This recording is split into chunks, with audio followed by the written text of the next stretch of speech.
Hello everyone. स्वागत है आपका आपके favourite channel complete educational notes पर। Today we will discuss the topic introduction, their functions and metabolic reactions of carbohydrates. Let's start the video without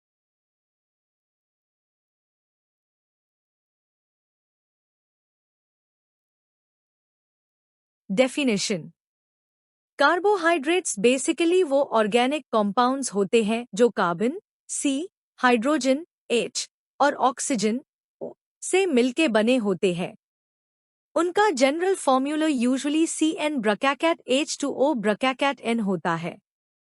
मतलब simple language में बोले तो ये ऐसे कंपाउंड्स हैं जिनके अंदर कार्बन और वाटर दोनों प्रेजेंट होते हैं, इसीलिए इन्हें हाइड्रेट्स ऑफ कार्बन भी बोला जाता है।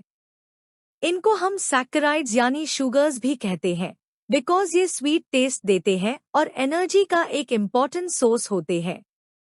सिंपल डेफिनेशन, अगर इजी वे में समझे तो कार्बोहाइड्रेट्स वो सब्सटेंसेस होते हैं जो पॉलीहाइड्रोक्सी एल्डिहाइड्स या केटोन्स होते हैं, या फिर जब इन्हें हाइड्रोलिसिस किया जाता है यानी वाटर के साथ रिएक्शन कराया जाता है तो ये ऐसे कंपाउंड्स बनते हैं जिनके अंदर एल्डिहाइड या केटोन ग्रुप होता है। मतलब जब आप कार्बोहाइड्रेट को तोड़ते हो, ब्रेक करते हो, तो ये छोटी शुगर मोलिक्यूल्स देती है जैसे glucose, fructose etcetera. General formula example, glucose C6H12NO6 ये एक हेक्सोज शुगर है, मतलब इसमें 6 कार्बन एटॉम्स होते हैं। ये सबसे कॉमन सिंपल शुगर है जो बॉडी के लिए मेन एनर्जी सोर्स है। सुक्रोज C12H22NO11 ये एक डाइसैक्राइड है, मतलब ये 2 शुगर यूनिट्स से मिलके बना है, ग्लूकोज और फ्रक्टोज। ये वही शुगर है जो हम नॉर्मली चाय या कॉफी में उपयोग करते हैं। तो ओवरऑल कार्बोहाइड्रेट्स वो ऑर्गेनिक मॉलिक्यूल्स होते हैं जो बॉडी को इंस्टेंट एनर्जी प्रोवाइड करते हैं और लिविंग ऑर्गेनिजम्स के लिए एक एसेंशियल बायोमॉलिक्यूल के रूप में काम करते हैं। Biological importance of carbohydrates. Carbohydrates हमारे बॉडी के लिए बहुत हाई इंपॉर्टेंट बायोमॉलिक्यूल्स हैं। ये सिर्फ एनर्जी डीन का काम नहीं करते, बल्कि बॉडी के स्ट्रक्चर, मेटाबॉलिज्म और सेल कम्युनिकेशन में भी क्रूशियल रोल प्ले करते हैं। चलो स्टेप बाय स्टेप समझते हैं। फर्स्ट, एनर्जी सोर्स, ऊर्जा का main source. Carbohydrates basically body के लिए प्राइमरी एनर्जी सोर्स होते हैं। जब हम ग्लूकोज या कोई कार्बोहाइड्रेट खाते हैं तो वो बॉडी के अंदर ऑक्सीडाइज होता है ग्लाइकोलिसिस और TCA साइकिल के थ्रू, जिससे एनर्जी मिलती है। 1 ग्राम कार्बोहाइड्रेट से अप्रॉक्सीमेटली 4 किलोकैलोरीज ककिल एनर्जी मिलती है। ये एनर्जी बॉडी के सेल्स के लिए फ्यूल का काम करती है, जैसे कार के लिए petrol. Example, glucose oxidation in glycolysis and TCA cycle. ये प्रोसेस हर सेल में कंटिन्यूअसली चलती रहती है ताकि बॉडी के फंक्शंस प्रॉपर चल सके। सेकंड, एनर्जी स्टोरेज, एनर्जी का स्टोरेज सिस्टम। जो एनर्जी तुरंत उपयोग नहीं होती वो स्टोरेज के फॉर्म में सेव कर ली जाती है।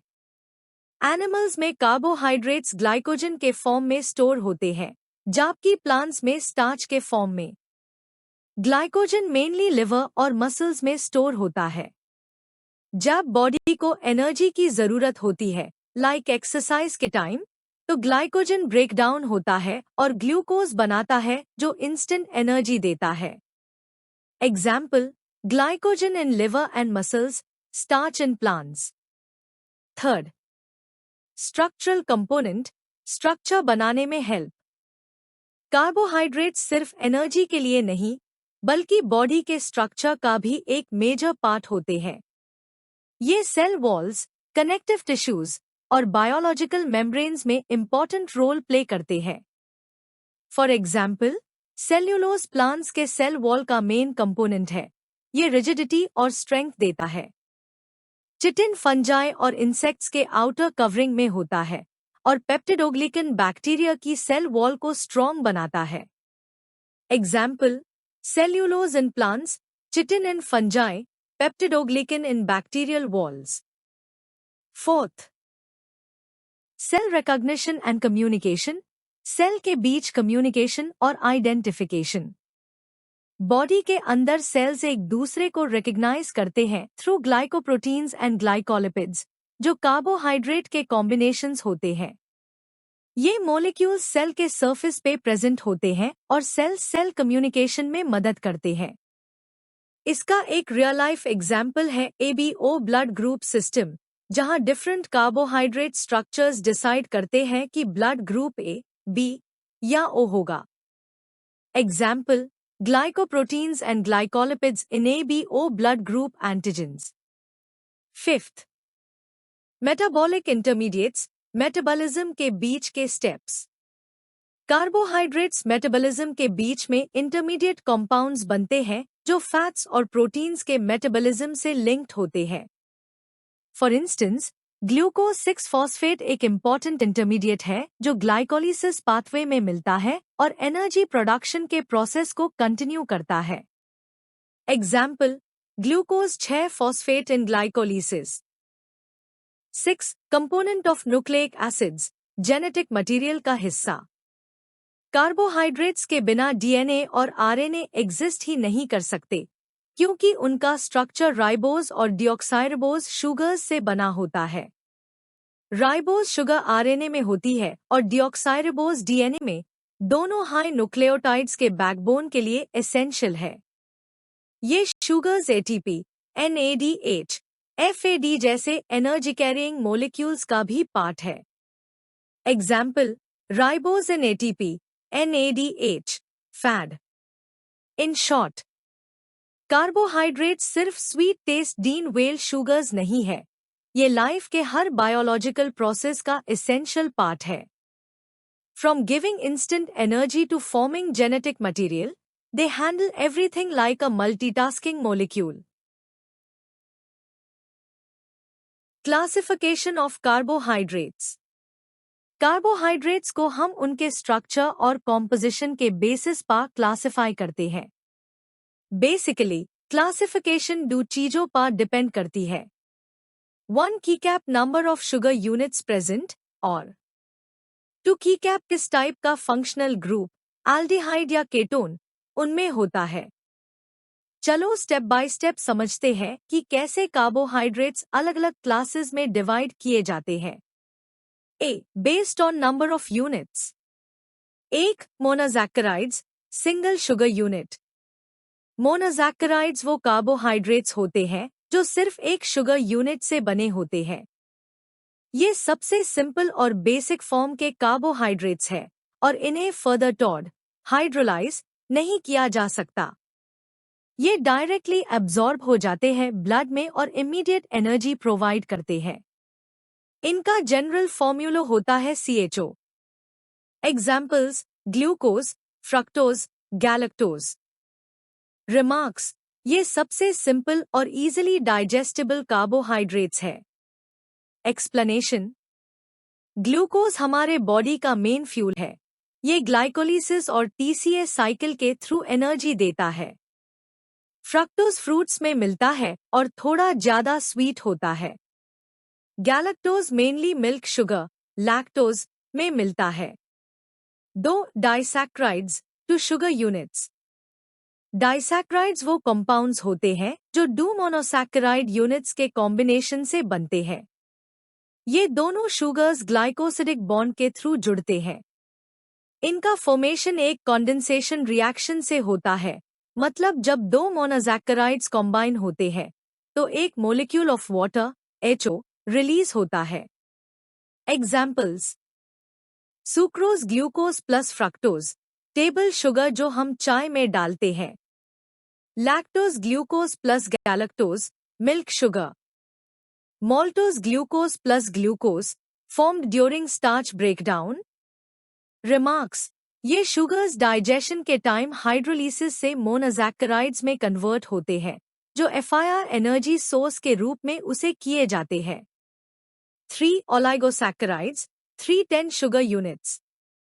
ओलिगोसैकेराइड्स थोड़े कॉम्प्लेक्स होते हैं। इनमें 3 से 10 मोनोसैकेराइड यूनिट्स कनेक्टेड होती है।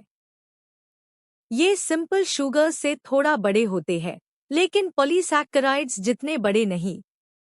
ये यूजुअली प्रोटीन्स या लिपिड्स के साथ अटैच्ड होते हैं और बॉडी में सेल रिकॉग्निशन और सिग्नलिंग में इंपॉर्टेंट रोल प्ले करते हैं।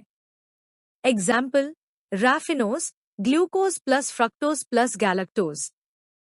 रिमार्क्स, ये बायोलॉजिकल मेम्ब्रेन्स के सरफेस पे मिलते हैं, जहां ये ग्लाइकोप्रोटीन्स या ग्लाइकोलिपिड्स का पार्ट होते हैं। एक्सप्लेनेशन, रैफिनोज जैसे oligosaccharides plants like beans, cabbage में पाए जाते हैं और इन्हें डाइजेस्ट करना थोड़ा टफ होता है। इसी वजह से ये कभी-कभी गैस और ब्लोटिंग कॉज करते हैं। 4 पॉलीसैकेराइड्स, 10 शुगर यूनिट्स। पॉलीसैकेराइड्स सबसे कॉम्प्लेक्स फॉर्म के कार्बोहाइड्रेट्स होते हैं। इनमें 10 से ज्यादा मोनोसैकेराइड यूनिट्स होती है जो लॉन्ग चेन्स में लिंक्ड होती है। ये 2 मेन रोल्स प्ले करते हैं। स्टोरेज रोल, एनर्जी को स्टोर करने के लिए, जैसे स्टार्च और ग्लाइकोजन। स्ट्रक्चरल रोल, सेल्स और टिश्यूज को स्ट्रेंथ देने के लिए, जैसे सेल्यूलोज। एग्जाम्पल्स, स्टार्च, प्लांट्स का स्टोरेज कार्बोहाइड्रेट, मिलता है राइस, पटेटोज, ग्रेन्स में। ग्लाइकोजन, एनिमल्स का storage carbohydrate, stored in liver and muscles. Cellulose, plants के सेल वॉल का मेजर स्ट्रक्चरल रिमार्क्स, ये इंसोल्यूबल होते हैं और एनर्जी को लॉन्ग टर्म स्टोरेज के फॉर्म में रखते हैं। एक्सप्लेनेशन, जब बॉडी को तुरंत एनर्जी चाहिए होती है तो ग्लाइकोजन ब्रेक होके ग्लूकोज बनाता है। प्लांट्स में स्टार्च सेम रोल प्ले करता है, उस प्लांट्स को रिजिडिटी देता है। ह्यूमंस आईएसई डाइजेस्ट नहीं कर सकते, पर ये डाइटरी फाइबर के रूप में यूजफुल होता है डाइजेशन के लिए। इन शॉर्ट, कार्बोहाइड्रेट्स को हम उनके शुगर यूनिट्स के बेस पे डिवाइड करते हैं। Monosaccharides 1 unit, disaccharides 2 units sweet sugars, oligosaccharides few units communication role, polysaccharides many units storage और structure। हर क्लास का अपना यूनिक फंक्शन और इम्पोर्टेंस होता है, जो लिविंग ऑर्गेनिजम्स के एंटर सिस्टम को मेंटेन करता है। Classification of carbohydrates based on functional group and carbon number. Carbohydrates को हम डिफरेंट बेसिस पे क्लासिफाई कर सकते हैं। एक क्लासिफिकेशन होता है फंक्शनल ग्रुप के बेसिस पे और दूसरा कार्बन एटॉम्स के नंबर के बेसिस पे। सिंपल लैंग्वेज में समझते हैं। Based on functional group, carbohydrates के अंदर एक फंक्शनल ग्रुप होता है जो उनका केमिकल नेचर डिसाइड करता है।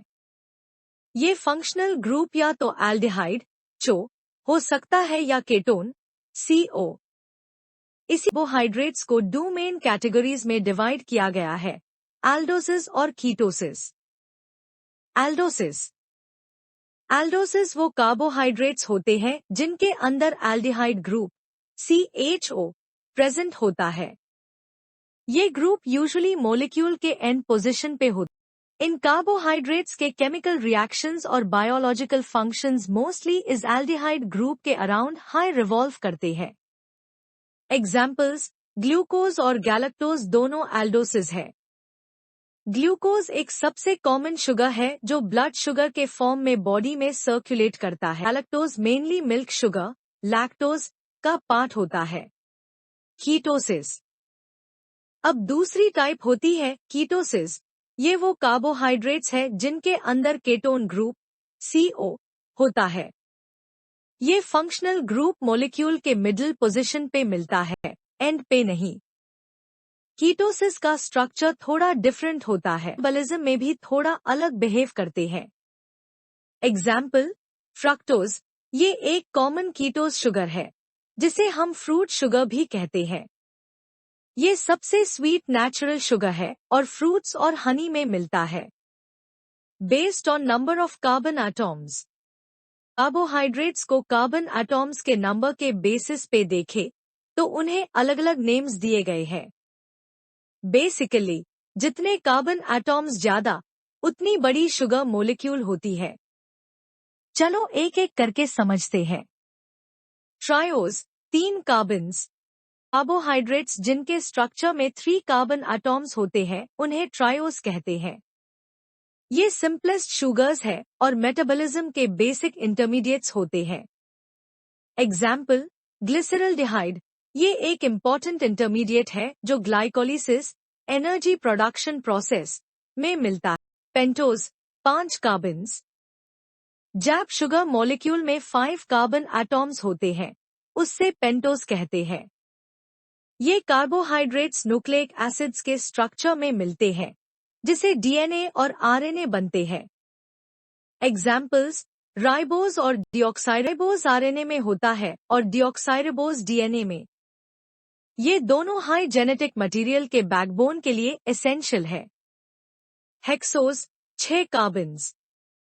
ये सबसे कॉमन और बायोलॉजिकली इंपॉर्टेंट कैटेगरी है। हेक्सोज शुगर्स के अंदर 6 कार्बन एटॉम ये बॉडी के लिए मेजर एनर्जी सोर्स प्रोवाइड करते हैं। एग्जाम्पल्स ग्लूकोज और फ्रक्टोज। ग्लूकोज बॉडी के लिए प्राइमरी फ्यूल है जबकि फ्रक्टोज एक नेचुरली स्वीट शुगर है जो फ्रूट्स में मिलता है। Heptose 7 carbons. ऐसे पास 7 कार्बन एटॉम्स होते हैं उन्हें हेप्टोज कहते हैं।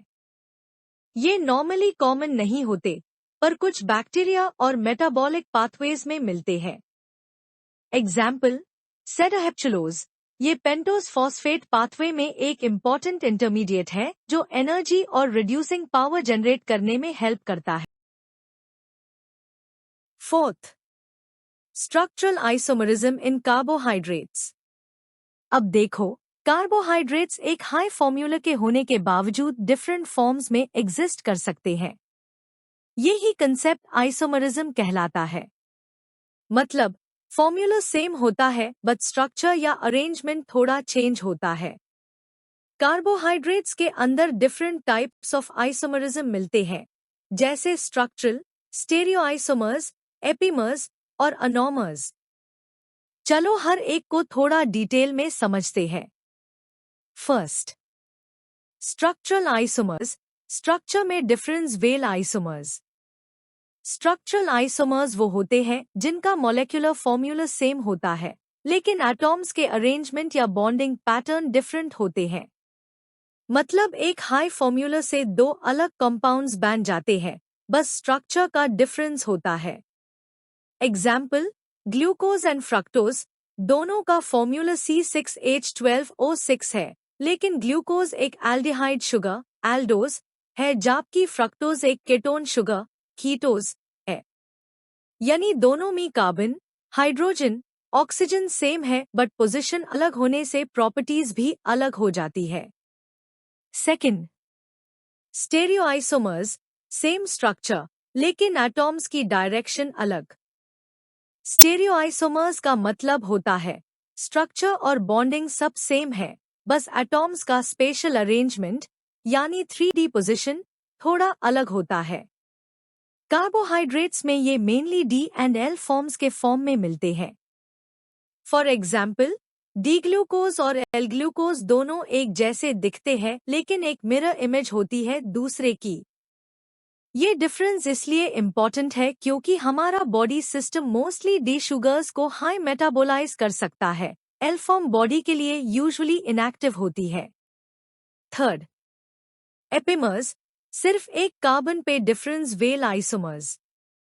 एपिमर्स वो स्टेरियोआइसोमर्स होते हैं जिसमें सिर्फ एक कार्बन एटम के कॉन्फ़िगरेशन में डिफरेंस होता है, बाकी स्ट्रक्चर सेम रहता है।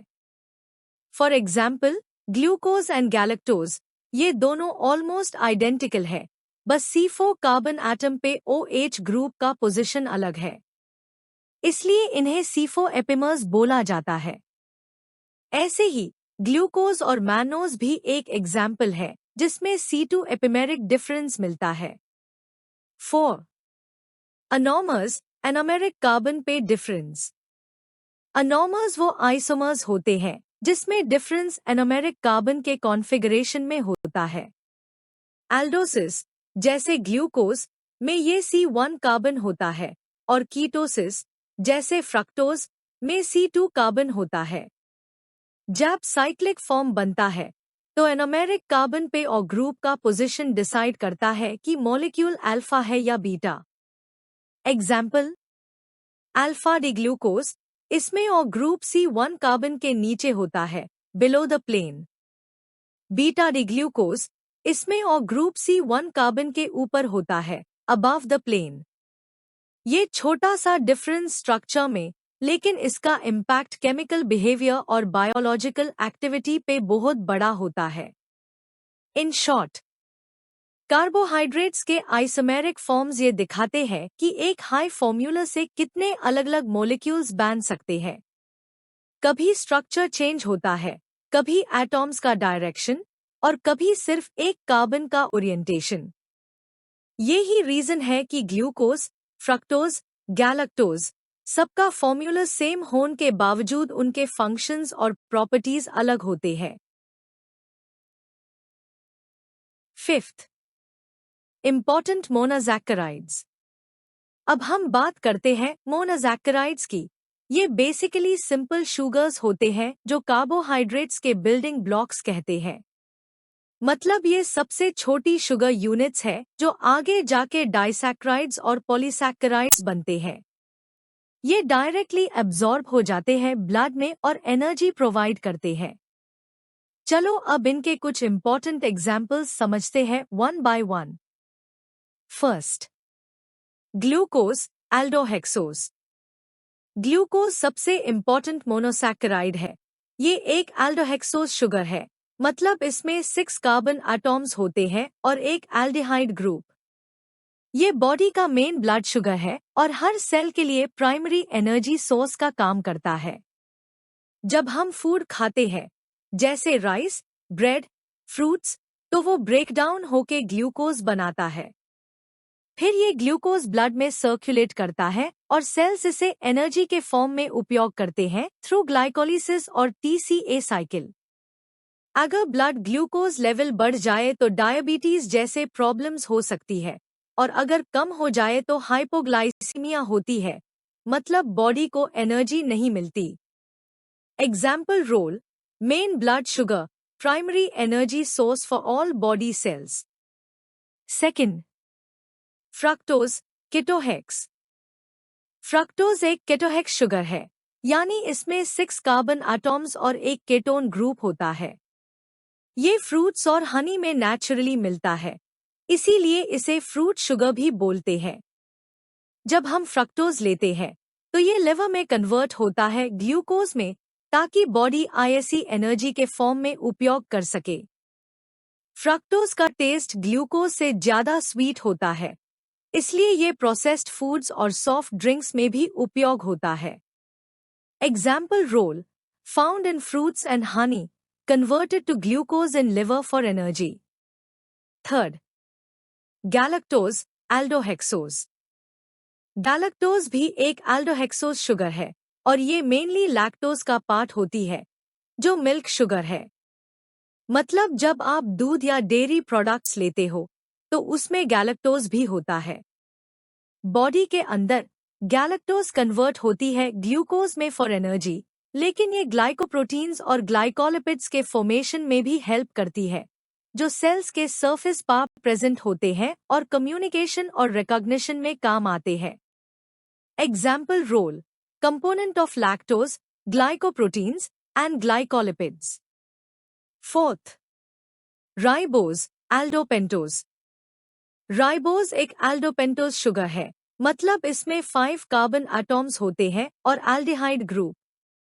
ये शुगर बहुत हाई इम्पॉर्टेंट है क्योंकि ये RNA, राइबोन्यूक्लिक एसिड, का पार्ट है, जहां ये जेनेटिक इंफॉर्मेशन ट्रांसफर करने में हेल्प करता है। इसके अलावा राइबोज ATP, नाद, फैट जैसे एनर्जी कैरिंग मॉलिक्यूल्स का भी पार्ट होता है, जो बॉडी के मेटाबॉलिक रिएक्शंस में उपयोग होते हैं। एग्जाम्पल बटा role, component of RNA, ATP, NAD and FAD. Fifth, deoxyribose, aldopentose. Deoxyribose भी एक एल्डोपेंटोज शुगर है, लेकिन ये राइबोज से थोड़ा डिफरेंट है। इसमें एक ऑक्सीजन एटम कम होता है, हेंस द नेम डिऑक्सी। ये शुगर डीएनए डिऑक्सीराइबोन्यूक्लिक एसिड का एसेंशियल कंपोनेंट है। डीएनए के स्ट्रक्चर में ये शुगर बैकबोन बनाता है जिसके साथ नाइट्रोजन बेसेस अटैच होते हैं। इसकी वजह से डीएनए स्टेबल रहता है और जेनेटिक इंफॉर्मेशन सेफली स्टोर होती है। Example role component of DNA provides structural stability to the molecule. In short, monosaccharides छोटी सी शुगर मॉलिक्यूल्स है लेकिन इनका रोल ह्यूज है। ये एनर्जी देना, जेनेटिक मटेरियल बनाना और सेल स्ट्रक्चर मेंटेन करना सब कुछ हैंडल करते हैं। हर एक शुगर अपने यूनिक फंक्शन के थ्रू लाइफ के हर प्रोसेस को स्मूथली चलाने में हेल्प करती है। Next, disaccharides and glycosidic bonds. अब हम बात करते हैं डाइसैक्राइड्स की।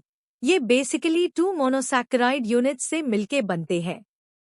मतलब जब 2 सिंपल शुगर मॉलिक्यूल्स एक दूसरे के साथ केमिकल बॉन्ड के थ्रू जॉइन होते हैं तो डाइसैक्राइड बन जाता है। ये बॉन्ड जिसे दोनों शुगर मॉलिक्यूल्स कनेक्ट होते हैं उससे ग्लाइकोसिडिक बॉन्ड कहा जाता है। ये एक कोवेलेंट लिंकेज होता है जो एनोमेरिक कार्बन, जो शुगर के रिएक्टिव कार्बन एटम होता है, और दूसरे शुगर के हाइड्रोक्सिल ग्रुप OH के बीच बनता है। सिंपल वर्ड्स में बोले तो जब एक शुगर मॉलिक्यूल अपना एक कार्बन एटम और दूसरा मॉलिक्यूल अपना एक OH ग्रुप शेयर करता है तब एक ब्रिज जैसा बॉन्ड बनता है जिसे हम ग्लाइकोसिडिक बॉन्ड कहते हैं। Types of disaccharides. अब कुछ इंपॉर्टेंट डाइसैक्राइड्स देखते हैं जो बायोलॉजिकल सिस्टम्स में कॉमनली मिलते हैं। First, maltose, glucose plus glucose. Maltose एक डाइसैक्राइड है जो 2 ग्लूकोज मॉलिक्यूल्स से मिलके बना होता है। इन दोनों ग्लूकोज यूनिट्स के बीच अल्फा 1 to 4 ग्लाइकोसिडिक बॉन्ड होता है। ये बॉन्ड स्टार्च के डाइजेशन के टाइम बनता है। जैप स्टार्च, जो एक पॉलीसैकेराइड है, तोड़कर स्मॉलर शुगर्स बनाता है। टैब मॉल्टोज एक इंटरमीडिएट प्रोडक्ट के फॉर्म में मिलता है। सोर्स, ये मेनली स्टार्च डाइजेशन से मिलता है। जैसे हम ब्रेड या राइस खाते हैं, उनका ब्रेकडाउन होने पे मॉल्टोज फॉर्म होता है। एग्जाम्पल सेंटेंस, सो बेसिकली जब आप स्टार्च रिच फूड खाते हो, आपके बॉडी के एंजाइम्स उससे ब्रेक करके मॉल्टोज बनते हैं और फिर फर्दर ग्लूकोज में कन्वर्ट करते हैं ताकि एनर्जी मिल सके। Second, lactose, glucose plus galactose. Lactose को हम कॉमनली मिल्क शुगर कहते हैं क्योंकि ये मिल्क में नेचुरली प्रेजेंट होता है। ये ग्लूकोज और गैलेक्टोज से मिलकर बना होता है और दोनों के बीच बीटा 1 to 4 ग्लाइकोसिडिक बॉन्ड होता है। लैक्टोज डाइजेशन के लिए बॉडी को एक एंजाइम चाहिए होता है जिसका नाम है लैक्टेस। अगर किसी पर्सन के पास ये एंजाइम नहीं होता तो वो लैक्टोज इंटॉलरेंट कहलाता है। मतलब मिल्क प्रोडक्ट्स खाने से उन्हें डाइजेशन इश्यूज होते हैं। Source, naturally found in milk and dairy products. Example sentence, so lactose is that sugar जो मिल्क में होता है और अगर बॉडी लैक्टेस एंजाइम प्रोड्यूस ना करे तो डाइजेशन में प्रॉब्लम होती है। Third, sucrose, glucose plus fructose.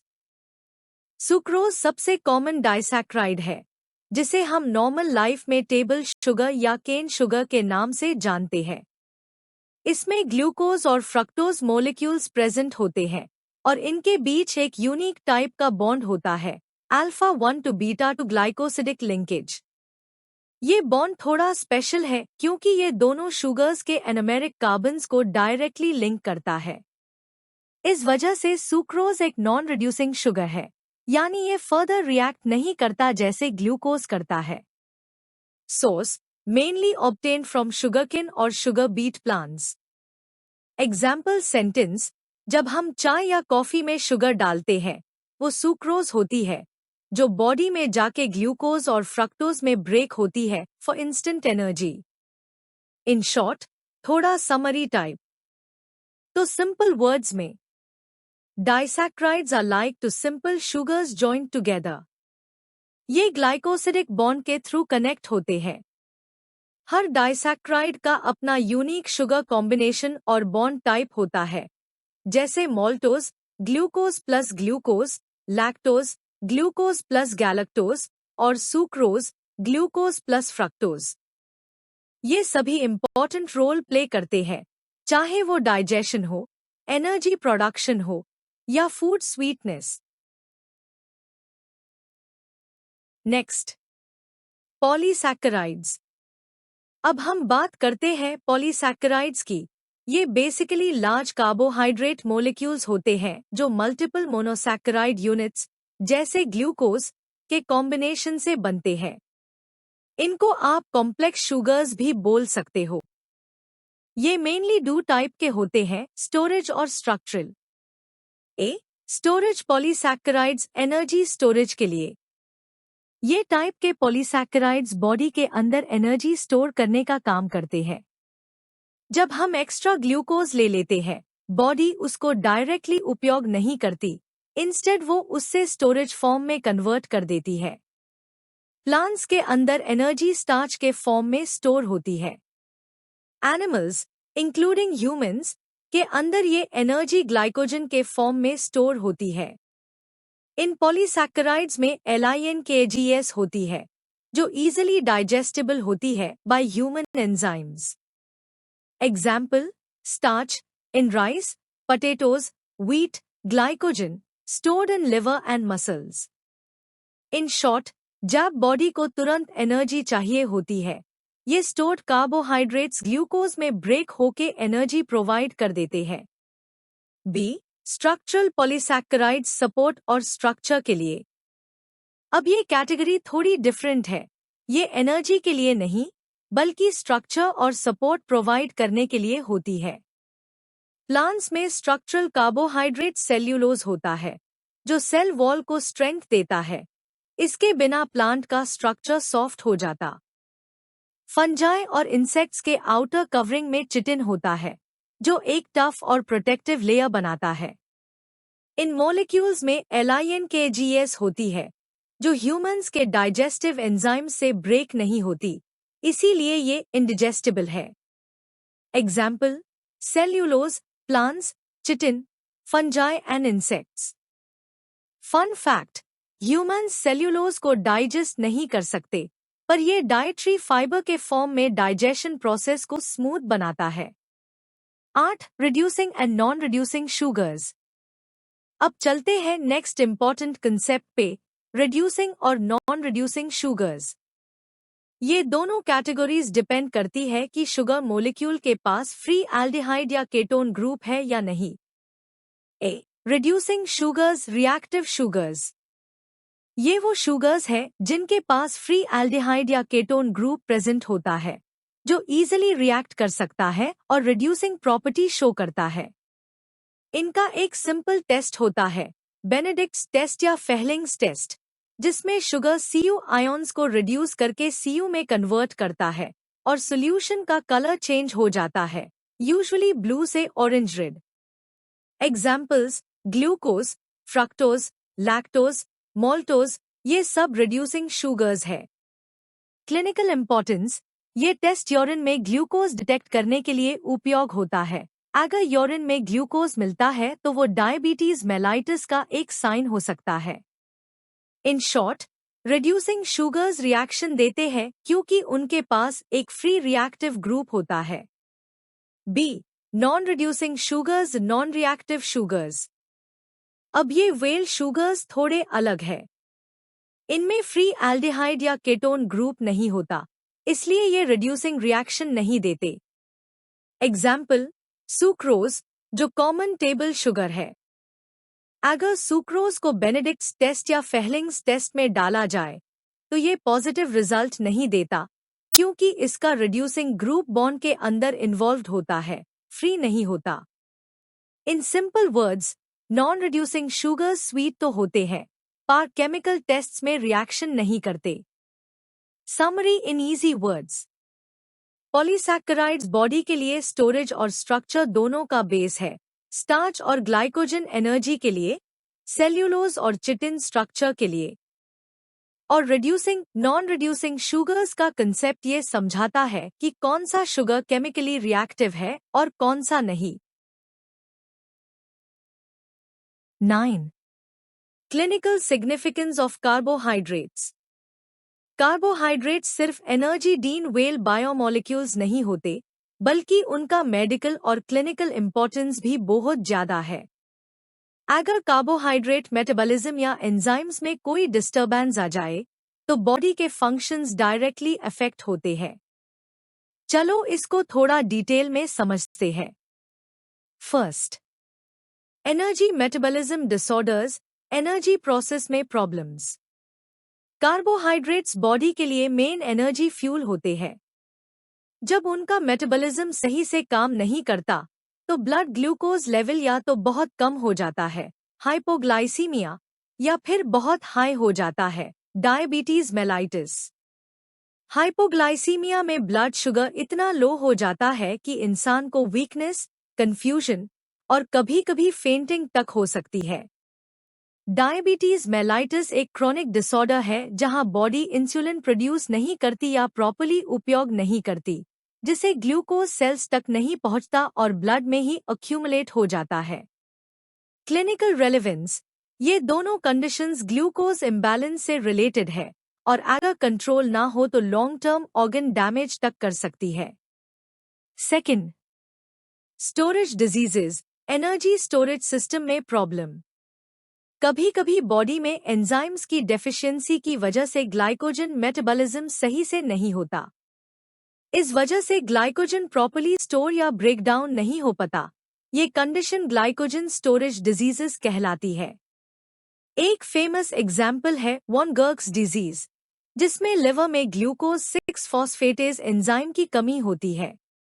इसे लिवर और किडनीज में ग्लाइकोजन डिपॉजिट हो जाता है, जिसे एनलार्जमेंट और मेटाबॉलिक इम्बैलेंस होता है। क्लिनिकल रेलेवेंस, ये enzyme deficiency directly energy release और ग्लूकोज बैलेंस को अफेक्ट करती है। Third, lactose intolerance, milk sugar digest करने में प्रॉब्लम। लैक्टोज इंटॉलरेंस एक कॉमन इशू है, जिसमें लैक्टेज एंजाइम बॉडी में प्रॉपर्ली प्रेजेंट नहीं होता। लैक्टेज का काम होता है लैक्टोज, मिल्क शुगर, को ब्रेक डाउन करना। जब ये एंजाइम एब्सेंट या डेफिशिएंट होता है, तो लैक्टोज इंटेस्टिन में डाइजेस्ट नहीं होता और फर्मेंटेशन होने लगती है। इसके रिजल्ट में गैस, ब्लोटिंग, डायरिया और डिस्कम्फर्ट होता है, स्पेशली जब कोई डेयरी प्रोडक्ट्स कंज्यूम करता है। क्लिनिकल रेलेवेंस, ये एक नॉन फेटल कंडीशन है, लेकिन डाइजेशन और लाइफस्टाइल को डायरेक्टली अफेक्ट करती है।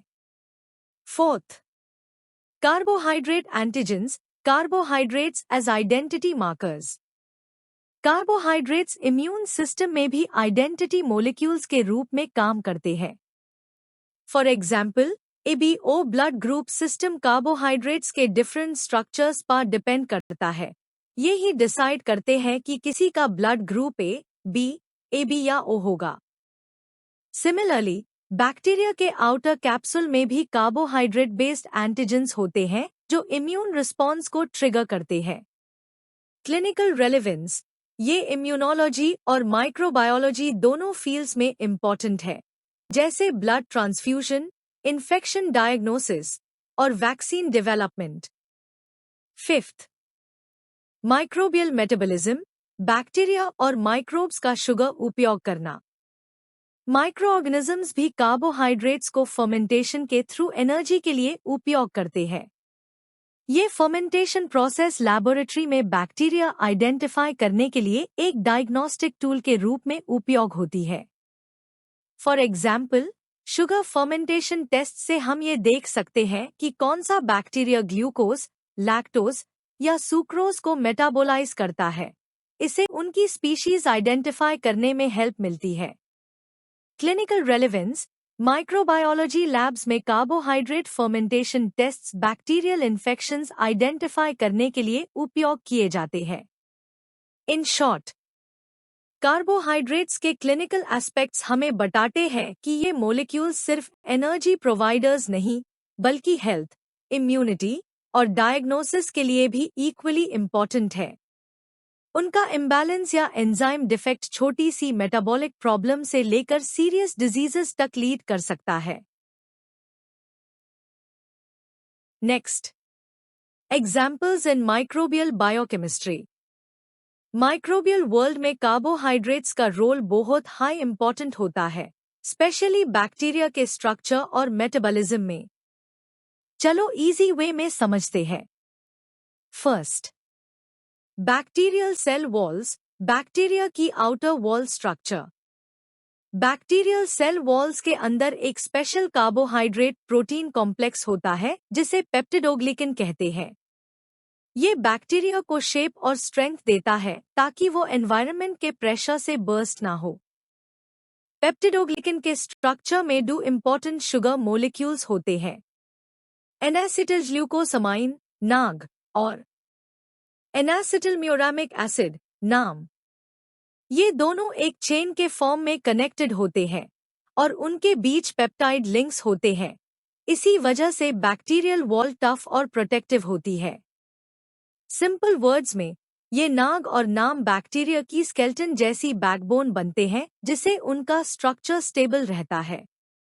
Second, capsular polysaccharides, protective sugar layer. कुछ बैक्टीरिया अपने अराउंड एक कैप्सूल या स्लाइमी लेयर बनते हैं जो मेनली पॉलीसैकेराइड से बनी होती है। ये कैप्सूल बैक्टीरिया के लिए एक प्रोटेक्टिव कवरिंग होती है, जैसे armour suit. For example, Streptococcus pneumoniae जैसा बैक्टीरिया अपनी कैप्सूल के वजह से ज्यादा विरुलेंट होता है, मतलब ये डिजीज कॉज करने में ज्यादा पावरफुल होता है। ये कैप्सूल बैक्टीरिया को होस्ट इम्यून सिस्टम से बचता है ताकि व्हाइट ब्लड सेल्स उन्हें ईजिली डिस्ट्रॉय ना कर पाए।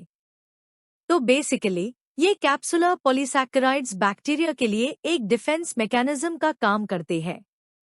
Third, fermentation tests, carbohydrate utilisation check. Microbiology labs में जब हम अननोन माइक्रो ऑर्गेनिजम्स आइडेंटिफाई करते हैं तो एक कॉमन टेस्ट होता है फर्मेंटेशन टेस्ट। ये टेस्ट चेक करता है कि बैक्टीरिया कौन सा कार्बोहाइड्रेट जैसे ग्लूकोज, लैक्टोज या मैनिटॉल यूटिलाइज कर सकता है और एनर्जी प्रोड्यूस करता है या नहीं। जब बैक्टीरिया कार्बोहाइड्रेट फर्मेंट करता है तो एसिड और कभी-कभी गैस प्रोड्यूस होती है और इसे हम इजीली आइडेंटिफाई कर सकते हैं कि वो कौन सा स्पीशीज या स्ट्रेन है।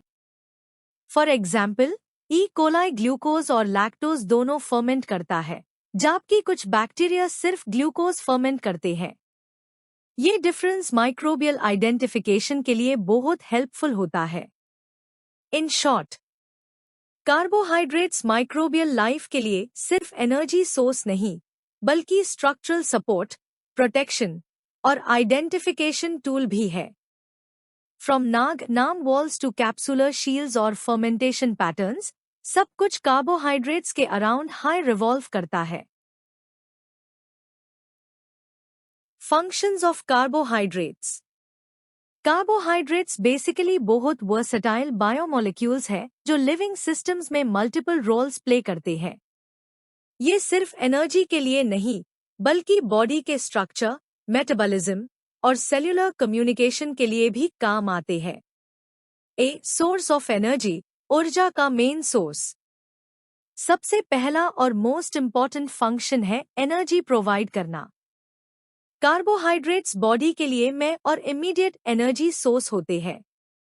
मतलब जैसे ही हम कार्बोहाइड्रेट्स कंज्यूम करते हैं, ये इजीली ब्रेक डाउन होके एनर्जी बनते हैं जो सेल्स तुरंत उपयोग कर सकते हैं।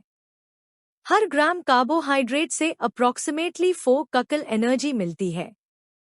ये एनर्जी स्पेशली ब्रेन, आरबीसीज और किडनी के रिनल मेडुला के लिए क्रिटिकल है, क्योंकि ये टिश्यूज ग्लूकोज के बिना एफिशिएंटली फंक्शन नहीं करते। एग्जाम्पल, ग्लूकोज का ब्रेकडाउन ग्लाइकोलिसिस में होता है। 1 molecule of glucose to 2 molecules of pyruvate to yields to ATP, net, plus 2 नाद। यानी सिंपल लैंग्वेज में बोले ग्लूकोज को तोड़ने से हमारे सेल्स को इंस्टेंट एनर्जी मिलती है जो बॉडी के डेली फंक्शंस को सस्टेन करने के लिए जरूरी है। बेसिकली कार्बोहाइड्रेट्स का मैं काम एनर्जी देना है, लेकिन ये एनर्जी के अलावा और भी इम्पोर्टेंट रोल्स प्ले करते हैं, जैसे कि बॉडी स्ट्रक्चर और cell signalling.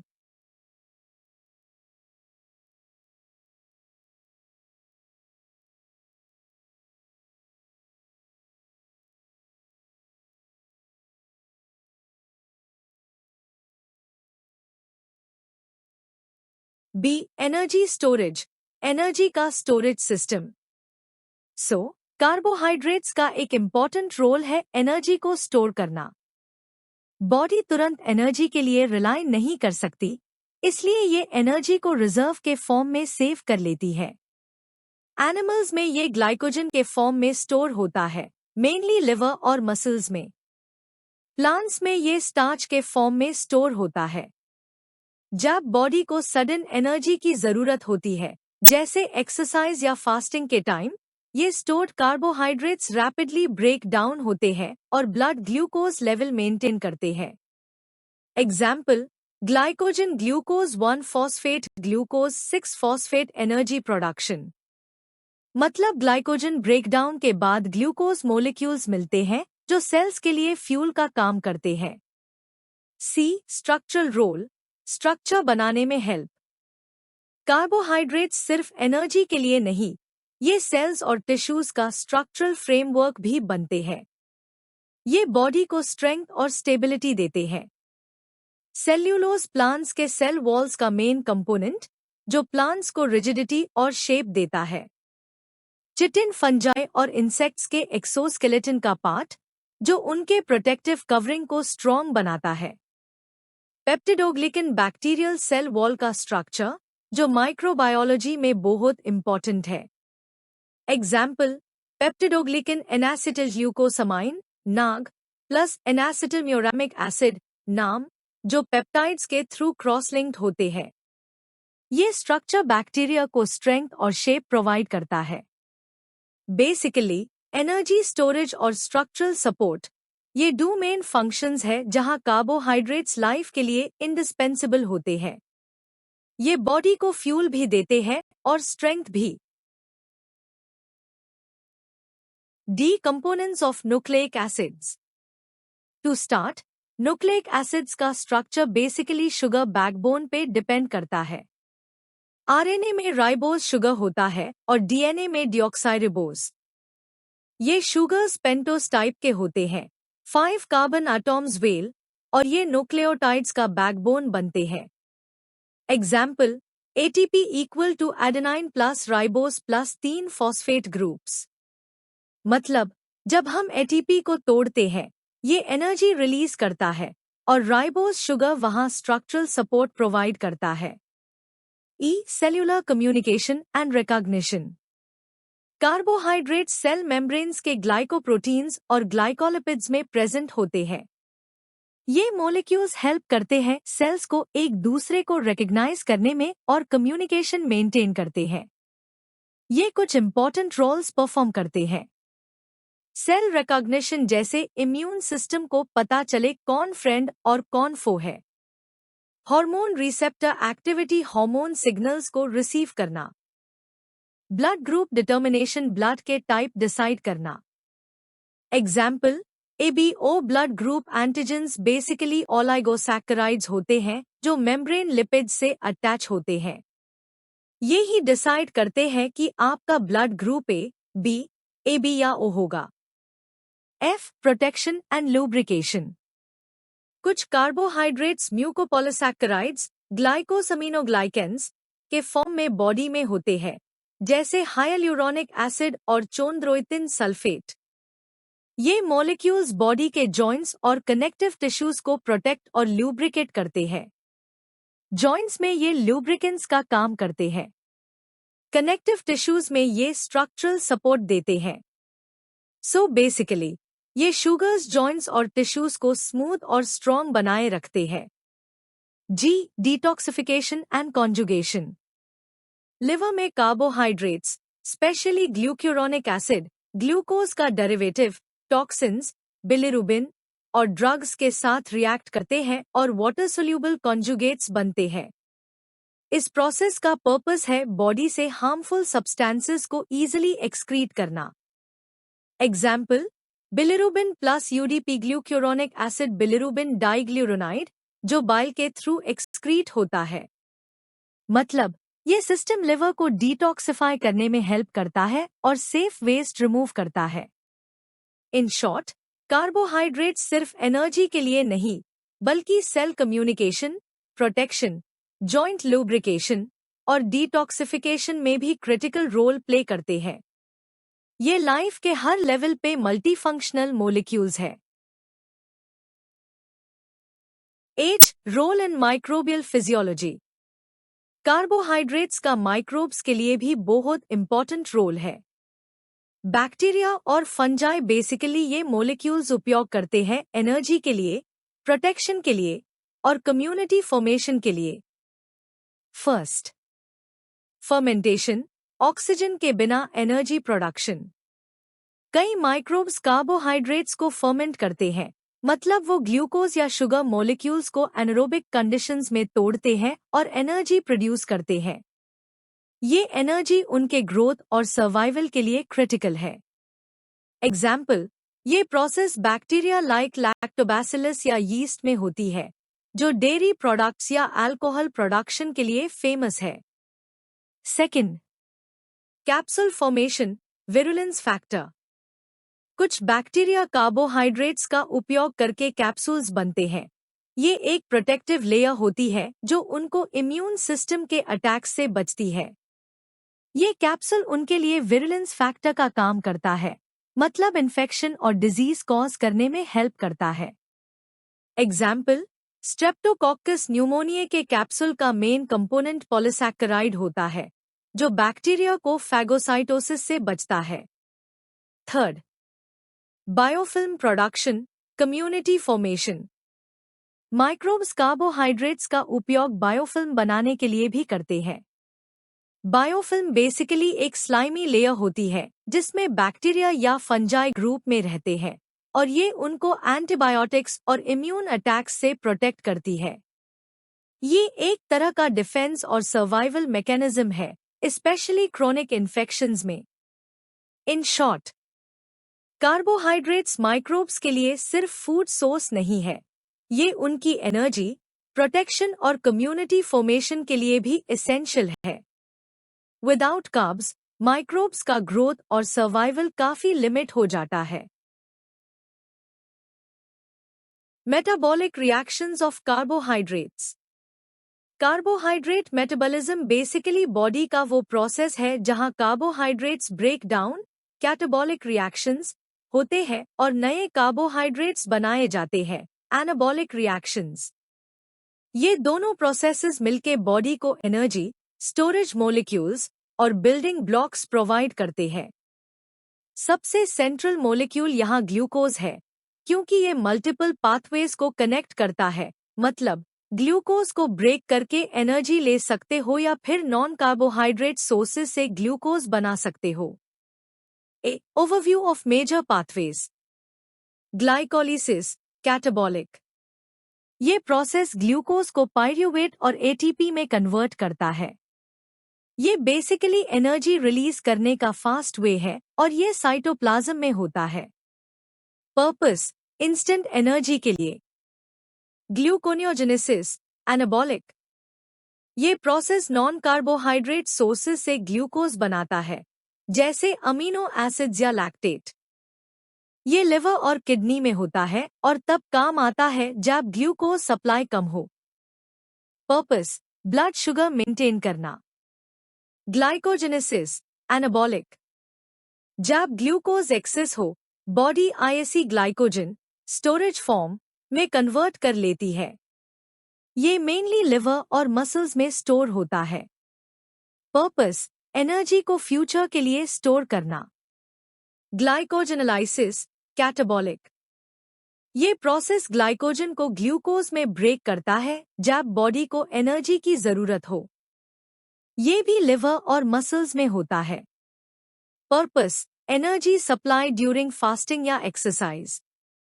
Pentose phosphate pathway HMP shunt amphibolic. ये पाथवे नैडफ और राइबोज 5 फॉस्फेट बनाता है।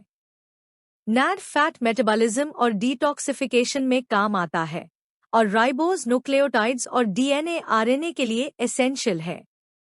ये साइटोप्लाज्म में होता है। पर्पस बायोसिंथेसिस और रिड्यूसिंग पावर प्रोवाइड करना। Citric acid cycle TCA cycle catabolic. ये एसिटिल कोए को CO2 और ATP में ऑक्सीडाइज करता है। ये प्रोसेस माइटोकॉन्ड्रिया में होता है और सेल्यूलर रेस्पिरेशन का मेन एनर्जी यील्डिंग स्टेप है। Purpose high energy molecules generate करना। इन शॉर्ट, कार्बोहाइड्रेट मेटाबॉलिज्म एक डायनामिक नेटवर्क है जहां ग्लूकोज और ग्लाइकोजन के थ्रू एनर्जी प्रोडक्शन, स्टोरेज और बायोसिंथेसिस बैलेंस मेंटेन होता है। ये बॉडी के लिए एक एनर्जी कंट्रोल सेंटर की तरह काम करता है जो हर सेल के एनर्जी नीड्स के लिए रेडी रहता है। एक ग्लाइकोलिसिस एम्डन-मेरहोफ पाथवे। ग्लाइकोलिसिस बेसिकली वो प्रोसेस है जहां ग्लूकोज को ब्रेक करके एनर्जी प्रोड्यूस की जाती है।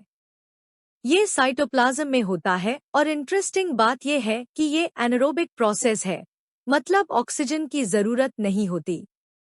तो ये हर सेल में, चाहे ऑक्सीजन हो या ना हो, कंटिन्यू हो सकता है। Main steps, step by step. Glucose पहले ग्लूकोज 6 फॉस्फेट में कन्वर्ट होता है। ये एक तरह का एक्टिवेशन स्टेप है जहां ग्लूकोज एनर्जी के लिए रेडी होता है। FIR ये फ्रक्टोज 1,6 बिसफॉस्फेट बनाता है, थोड़ा और एनर्जी इनपुट लगता है, बट इम्पॉर्टेंट स्टेप है ताकि मॉलिक्यूल स्प्लिट हो सके। फाइनली, ये 2 मॉलिक्यूल्स ऑफ पायरूवेट प्रोड्यूस करता है। ये पायरूवेट फिर माइटोकॉन्ड्रिया में एंटर करके और ज्यादा एनर्जी जनरेट कर सकता है एरोबिक कंडीशंस में। Net gain energy produced from 1 molecule of glucose 2 ATP net gain मतलब direct energy available for self functions. 2 नाद ये हाई एनर्जी इलेक्ट्रॉन कैरियर्स है जो फर्दर माइटोकॉन्ड्रिया में और एनर्जी प्रोड्यूस करने के काम आते हैं। Clinical relevance medical importance. जब ग्लाइकोलिसिस एक्सेसिव हो जाता है, जैसे कैंसर सेल्स में, इसे सेल्स रैपिडली डिवाइड करते हैं, ISE वॉरबूग इफेक्ट कहते हैं। रेड ब्लड सेल्स RBCs के पास माइटोकॉन्ड्रिया ही नहीं होता, तो ये सेल्स सिर्फ ग्लाइकोलिसिस पे डिपेंड करते हैं अपनी एनर्जी के लिए। इन शॉर्ट, ग्लाइकोलिसिस एक एसेंशियल एनर्जी प्रोड्यूसिंग पाथवे है जो सिंपल ग्लूकोज से एनर्जी और मेटाबॉलिक इंटरमीडिएट्स दोनों प्रोवाइड करता है। ये बॉडी के लिए लाइफ सस्टेनिंग प्रोसेस है, चाहे ऑक्सीजन हो या ना हो। Citric acid cycle TCA cycle बटा क्रेब्स साइकिल। ओके, सो सिट्रिक एसिड साइकिल या फिर TCA साइकिल बटा क्रेब्स साइकिल बेसिकली वो प्रोसेस है जो माइटोकॉन्ड्रिया के अंदर होती है। मतलब, ये सेल्यूलर रेस्पिरेशन का एक सेंट्रल स्टेप है जहां हम पायरूवेट का कंप्लीट ऑक्सीडेशन करते हैं और एनर्जी एक्सट्रैक्ट करते हैं। लोकेशन कहाँ होता है?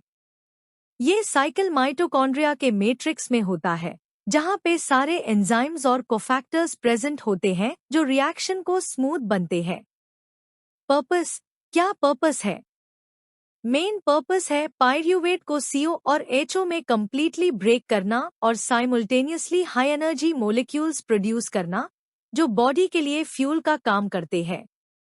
ये साइकिल बेसिकली एनर्जी प्रोडक्शन का पावर हाउस स्टेप है। प्रोडक्ट्स क्या बनता है? हर एक एसिटिल कोए के लिए ये साइकिल प्रोड्यूस करता है।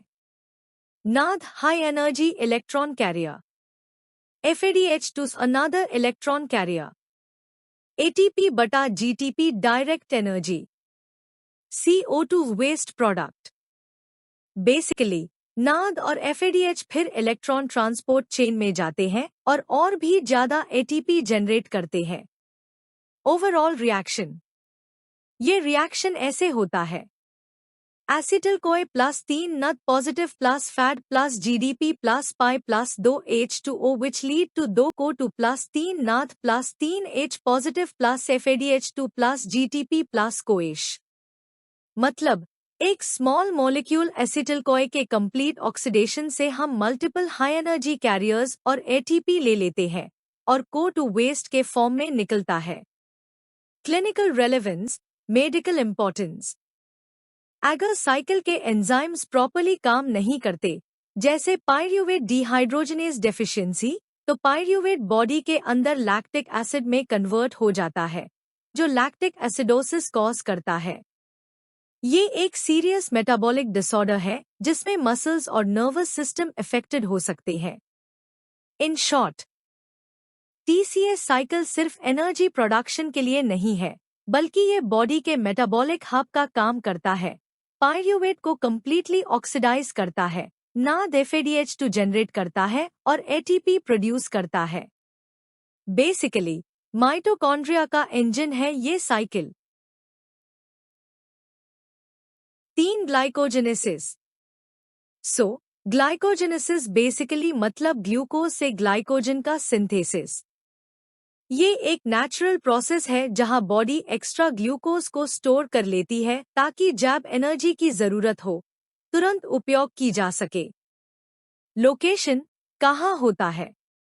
ये मेनली लिवर और मसल्स में होता है। लिवर ग्लाइकोजन को ब्लड ग्लूकोज लेवल मेंटेन करने के लिए उपयोग करता है और मसल्स ग्लाइकोजन को एनर्जी के लिए डायरेक्ट उपयोग करते हैं ड्यूरिंग फिजिकल एक्टिविटी। की एंजाइम, इम्पॉर्टेंट प्रोटीन। ये प्रोसेस ग्लाइकोजन सिंथेस के थ्रू कंट्रोल होती है। बेसिकली ये एंजाइम ग्लूकोज मॉलिक्यूल्स को एक चेन में जोड़ता है और ग्लाइकोजन बनाता है। Reaction, glucose 1 phosphate first convert होता है यूडीपी ग्लूकोज में। फिर ये यूडीपी ग्लूकोज पॉलीमरेज होके ग्लाइकोजन का स्ट्रक्चर बनाता है। सिंप्लीफाइड वर्जन, ग्लूकोज एक phosphate to UDP glucose to glycogen. Clinical relevance, medical importance. अगर ग्लाइकोजन सिंथेस में डिफेक्ट हो जाए तो बॉडी प्रॉपर्ली ग्लाइकोजन स्टोर नहीं कर पाती। इसे ग्लाइकोजन स्टोरेज डिजीजेस हो सकते हैं, जैसे एंडरसन्स डिजीज, जहां ग्लाइकोजन अबनॉर्मल फॉर्म में स्टोर होता है और ऑर्गन्स पे इफेक्ट डालता है। In short, glycogenesis is basically glucose को फ्यूचर एनर्जी के लिए सेफ स्टोर करना, मेनली लिवर और मसल्स में, और ये ग्लाइकोजन सिंथेस के बिना पॉसिबल नहीं है।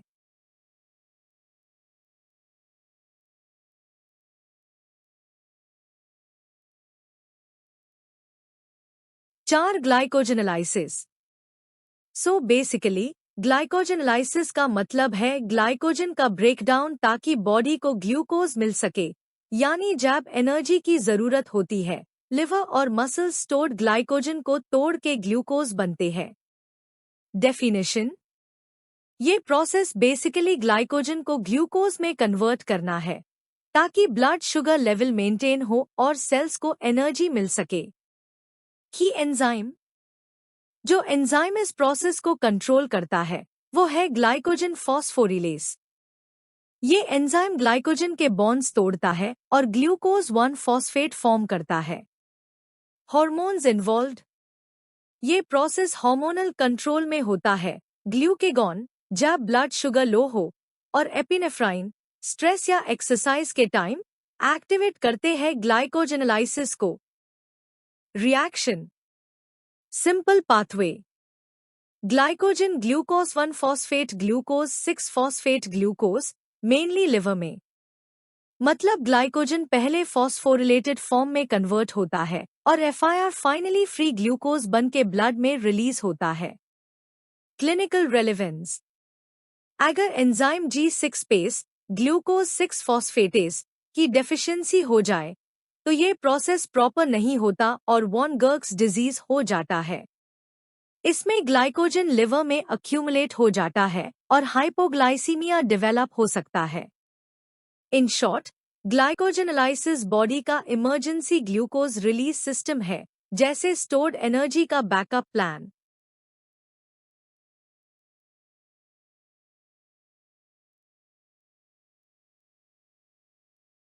5 ग्लूकोनियोजेनेसिस। डेफिनेशन, क्या है ग्लूकोनियोजेनेसिस? ग्लूकोनियोजेनेसिस बेसिकली वो प्रोसेस है जिसमें बॉडी ग्लूकोज बनती है नॉन कार्बोहाइड्रेट सोर्सेज से। मतलब जब आप कार्बोहाइड्रेट्स नहीं खाते या फास्टिंग में होते हो, तब बॉडी ग्लूकोज बनाने के लिए लैक्टेट, अमीनो एसिड्स और ग्लिसरॉल का उपयोग करती है। ये एक तरह का बैकअप सिस्टम है ताकि ब्लड शुगर लेवल स्टेबल रहे, स्पेशली जब फूड इंटेक नहीं हो रहा हो। लोकेशन कहाँ होता है? ये प्रोसेस मोस्टली लिवर में होता है और थोड़ा किडनी कॉर्टेक्स में भी। लिवर की मेन रिस्पॉन्सिबिलिटी है ब्लड ग्लूकोज को मेंटेन करना, इसलिए यहाँ मेजर एंजाइम्स और पाथवेज एक्टिव होते हैं। पर्पस क्यों इम्पॉर्टेंट है? मेन पर्पस ये है कि फास्टिंग के टाइम ब्लड ग्लूकोज स्टेबल रहे, स्पेशली ब्रेन और रेड ब्लड सेल्स के लिए, क्योंकि ये दोनों टिश्यूज ग्लूकोज पे डिपेंड करते हैं। अगर ग्लूकोनियोजेनेसिस नहीं हो तो हाइपोग्लाइसीमिया, लो ब्लड शुगर हो सकता है। की एंजाइम्स, कौन से इंपॉर्टेंट एंजाइम्स इन्वॉल्व्ड है? पायरूवेट कार्बोक्सिलेज पायरूवेट को ऑक्सलोसिटेट में कन्वर्ट करता है। पेप कार्बोक्सिनेज ऑक्सलोसिटेट को फॉस्फिनॉल पायरूवेट पेप में कन्वर्ट करता है। फ्रक्टोज 1,6 बिसफोस्फेटेज फ्रक्टोज 1,6 बिसफोस्फेट को फ्रक्टोज 6 फॉस्फेट में कन्वर्ट करता है। Glucose 6 phosphatase finally glucose 6 phosphate को फ्री ग्लूकोज में कन्वर्ट करता है, जो ब्लड में रिलीज होता है। ये enzyme step by step gluconeogenesis के पाथवे को रेगुलेट करते हैं ताकि ग्लूकोज एफिशिएंटली प्रोड्यूस हो। Clinical relevance, medical importance. अगर लिवर डिजीज हो या ये एंजाइम्स प्रॉपर्ली काम ना करें तो ग्लूकोनियोजेनेसिस इम्पेयर हो जाता है और रिजल्ट होता है हाइपोग्लाइसीमिया, मतलब ब्लड शुगर डेंजरसली लो हो जाता है। इन शॉर्ट, ग्लूकोनियोजेनेसिस एक लाइफ सेविंग मैकेनिज्म है जो बॉडी को स्टार्वेशन या फास्टिंग के टाइम ग्लूकोज प्रोवाइड करता है और एनर्जी बैलेंस मेंटेन करता है। 6 हेक्सोज मोनोफॉस्फेट HMP शंट बटा pentose phosphate pathway. HMP shunt basically एक अल्टरनेटिव पाथवे है ग्लूकोज के ऑक्सीडेशन के लिए। मतलब जब ग्लूकोज को एनर्जी के लिए ब्रेक डाउन करना हो, ग्लाइकोलिसिस के अलावा ये एक एक्स्ट्रा राउट भी प्रोवाइड करता है। लोकेशन, ये प्रोसेस साइटोप्लाज्म के अंदर होता है, माइटोकॉन्ड्रिया के बाहर। प्रोडक्ट्स बटा आउटपुट। NADH, ये एक इम्पॉर्टेंट मॉलिक्यूल है जो फैटी एसिड और स्टेरॉइड सिंथेसिस में उसे होता है। बेसिकली बॉडी को रिड्यूसिंग पावर प्रोवाइड करता है, जैसे केमिकल रिएक्शंस को चलाने के लिए फ्यूल। राइबोज 5 फॉस्फेट, ये शुगर न्यूक्लियोटाइड सिंथेसिस के लिए एसेंशियल है। न्यूक्लियोटाइड्स का मतलब है RNA, DNA और other important molecules. Clinical relevance, एक कॉमन प्रॉब्लम है G6PD डेफिशिएंसी। इस कंडीशन में NADH का लेवल डिक्रीज हो जाता है और फिर RBCs ऑक्सीडेटिव स्ट्रेस हैंडल नहीं कर पाते। रिजल्ट हीमोलिटिक अनेमिया, मतलब रेड ब्लड सेल्स टूटने लगते हैं इजीली। तो सिंपल वर्ड्स में HMP शंट ग्लूकोज का एक बैकअप पाथवे है जो NADH और राइबोज 5 फॉस्फेट प्रोवाइड करता है।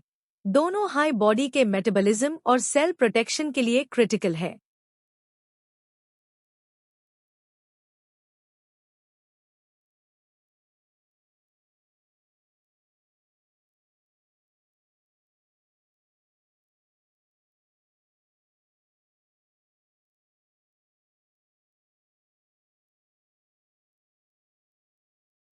साथ fermentation, anaerobic glycolysis. Fermentation basically वो प्रोसेस है जहां ग्लूकोज ब्रेक होता है विदाउट ऑक्सीजन, मतलब एनारोबिक कंडीशंस में। ये प्रोसेस मोस्टली माइक्रो ऑर्गेनिजम्स में होती है या फिर हमारे मसल्स में जब ऑक्सीजन का सप्लाई कम होता है, like during intense exercise. Reaction, humans के केस में glucose to pyruvate then to lactic acid, मतलब ग्लूकोज पहले पायरूवेट बनाता है फिर एनारोबिक कंडीशन में लैक्टिक एसिड बन जाता है, जो मसल्स में फटीग या सोनेस कॉज कर सकता है। यीस्ट या कुछ माइक्रो ऑर्गेनिजम्स के केस में glucose to ethanol plus CO2। ये प्रोसेस अल्कोहल प्रोडक्शन और बेकिंग के लिए इम्पॉर्टेंट है। CO बबल्स ब्रेड को राइज करने में हेल्प करते हैं। Clinical relevance. ये process microbial sugar fermentation tests का बेस है, जिसे हम अलग अलग बैक्टीरिया आइडेंटिफाई करते हैं इन लैब। बेसिकली अगर बैक्टीरिया शुगर फर्मेंट करते हैं तो ये टेस्ट पॉजिटिव शो करेगा। 8 इंटरकन्वर्शन पाथवेज। बॉडी के अंदर कार्बोहाइड्रेट्स के मेटाबॉलिज्म में इंटरकन्वर्शन का भी रोल होता है, मतलब एक शुगर को दूसरे शुगर में कन्वर्ट करना। Galactose metabolism. गैलेक्टोज पहले कन्वर्ट होता है ग्लूकोज 6 फॉस्फेट में और फिर ग्लाइकोलिसिस पाथवे में एंटर करता है। Fructose metabolism. फ्रक्टोज या तो फ्रक्टोज 6 फॉस्फेट या ग्लिसरल्डिहाइड 3 फॉस्फेट के फॉर्म में ग्लाइकोलिसिस में एंटर करता है। Clinical relevance. गैलेक्टोसीमिया। ये जेनेटिक डिसऑर्डर है जहां गैलेक्टोज 1 फॉस्फेट यूराइडल ट्रांसफरेज एंजाइम का डेफिशिएंसी होता है। इसे गैलेक्टोज प्रॉपर्ली मेटाबोलाइज नहीं होता और टॉक्सिक इफेक्ट्स हो सकते हैं। Hereditary fructose intolerance. ये भी एक जेनेटिक प्रॉब्लम है जहां एल्डोलेज बी एंजाइम मिसिंग होता है। इस केस में फ्रक्टोज मेटाबॉलिज्म ब्लॉक हो जाता है और लिवर और किडनीज पे इफेक्ट पड़ता है। इन शॉर्ट, ये फर्मेंटेशन और इंटरकन्वर्शन पाथवेज ना सिर्फ एनर्जी प्रोडक्शन के लिए इम्पॉर्टेंट है, बल्कि डिजीज डायग्नोसिस और क्लिनिकल रेलेवेंस के लिए भी क्रिटिकल होते हैं। C. Hormonal regulation of carbohydrate metabolism. Carbohydrate metabolism को बॉडी के हार्मोन्स कंट्रोल करते हैं। मतलब ये हार्मोन्स डिसाइड करते हैं कि ग्लूकोज कब स्टोर होगा, कब रिलीज होगा और कब बॉडी को एनर्जी के लिए उपयोग करना है। चलो देखते हैं मेन हार्मोन्स और उनका इफेक्ट। 1. इंसुलिन।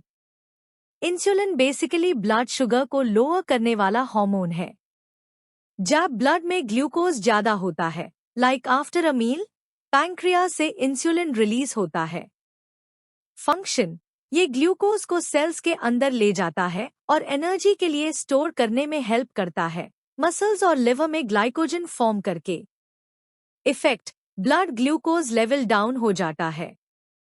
सिंपल वे में बोले, इंसुलिन के बिना बॉडी के सेल्स ग्लूकोज प्रॉपर्ली अब्सॉर्ब नहीं कर पाते। 2. ग्लूकेगॉन। ग्लूकेगॉन इंसुलिन का अपोजिट है। जब ब्लड ग्लूकोज लो होता है, फास्टिंग या एक्सरसाइज के टाइम ग्लूकेगॉन रिलीज होता है। फंक्शन। ये लिवर में स्टोर्ड ग्लाइकोजन को ग्लूकोज में कन्वर्ट करता है, ग्लाइकोजेनलाइसिस, और नया ग्लूकोज भी बनाता है, gluconeogenesis. Effect. Blood glucose level up हो जाता है। मतलब ग्लूकेगॉन एंश्योर्स की बॉडी के सेल्स के पास हमेशा एनर्जी अवेलेबल हो। 3. Epinephrine, adrenaline. एपिनेफ्राइन या एड्रेनालाइन स्ट्रेस हार्मोन है। जब बॉडी स्ट्रेस में होती है, फाइट और फ्लाइट सिचुएशन, ये हार्मोन ग्लूकोज को रैपिडली मोबिलाइज करता है। फंक्शन। लिवर और मसल्स से ग्लाइकोजन को ब्रेक डाउन करके ग्लूकोज रिलीज करता है। Effect. Blood glucose level increase हो जाता है। ये hormone mainly quick energy boost के लिए रिस्पॉन्सिबल है। 4. कॉर्टिसोल। कॉर्टिसोल एक स्टेरॉयड हार्मोन है जो लॉन्ग टर्म स्ट्रेस और फास्टिंग के टाइम एक्टिव होता है। Function.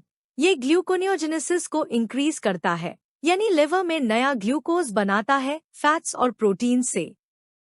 Effect. Blood glucose level up हो जाता है। बेसिकली कॉर्टिसोल एंश्योर करता है कि इवन लॉन्ग फास्टिंग या स्ट्रेस के टाइम भी बॉडी को एनर्जी सप्लाई मिलती रहे। इन शॉर्ट, बॉडी के कार्बोहाइड्रेट मेटाबॉलिज्म को एक बैलेंस सिस्टम चाहिए। इंसुलिन ग्लूकोज को स्टोर करता है, ग्लूकेगॉन और stress hormones epinephrine, cortisol glucose को रिलीज करते हैं।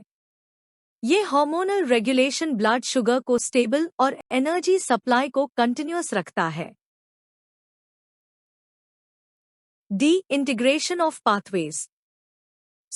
ग्लूकोज को हम मेटाबॉलिज्म का सेंटर बोल सकते हैं क्योंकि ये बेसिकली कार्बोहाइड्रेट, फैट और प्रोटीन मेटाबॉलिज्म को कनेक्ट करता है। मतलब ये एक हब की तरह काम करता है जहां से एनर्जी और बिल्डिंग ब्लॉक्स कंटिन्यूअसली एडजस्ट होते हैं अकॉर्डिंग टू बॉडी की needs. Excess glucose to fat बन जाता है, लिपोजेनेसिस। जब बॉडी के पास ग्लूकोज ज्यादा हो और इमीडिएट एनर्जी की जरूरत ना हो तो लिवर और फैट सेल्स इस एक्स्ट्रा ग्लूकोज को फट में कन्वर्ट कर देते हैं। ये प्रोसेस लिपोजेनेसिस कहलाती है। मतलब ग्लूकोज का ट्रांसफॉर्मेशन एनर्जी स्टोर करने के फॉर्म में। अमीनो एसिड्स टू ग्लूकोज बन जाता है, ग्लूकोनियोजेनेसिस। कभी कभी ग्लूकोज कम पैट जाता है, स्पेशली फास्टिंग या एक्सरसाइज के time. Tab body amino acids को ग्लूकोज में कन्वर्ट करती है। ये प्रोसेस ग्लूकोनियोजेनेसिस कहलाता है। इसे बॉडी को कंटिन्यूअस एनर्जी मिलती रहती है इवन जब फूड अवेलेबल ना हो। लैक्टेट और ग्लिसरॉल लिवर में रिसाइकिल होके ग्लूकोज बन जाता है, कोरी साइकिल। मसल्स एक्सरसाइज के टाइम लैक्टेट प्रोड्यूस करते हैं और फैट मेटाबॉलिज्म से ग्लिसरॉल मिलता है। ये दोनों लिवर में वापस ग्लूकोज में कन्वर्ट होते हैं थ्रू कोरी साइकिल, जिससे एनर्जी सप्लाई स्टेबल रहे और मसल्स एफिशिएंटली काम कर सके। इन शॉर्ट, ग्लूकोज एक सेंट्रल मॉलिक्यूल है जो बॉडी के एनर्जी और मेटाबॉलिक बैलेंस को मेंटेन करता है, चाहे वो एनर्जी स्टोरेज हो, इमरजेंसी ग्लूकोज सप्लाई या रिसाइकिल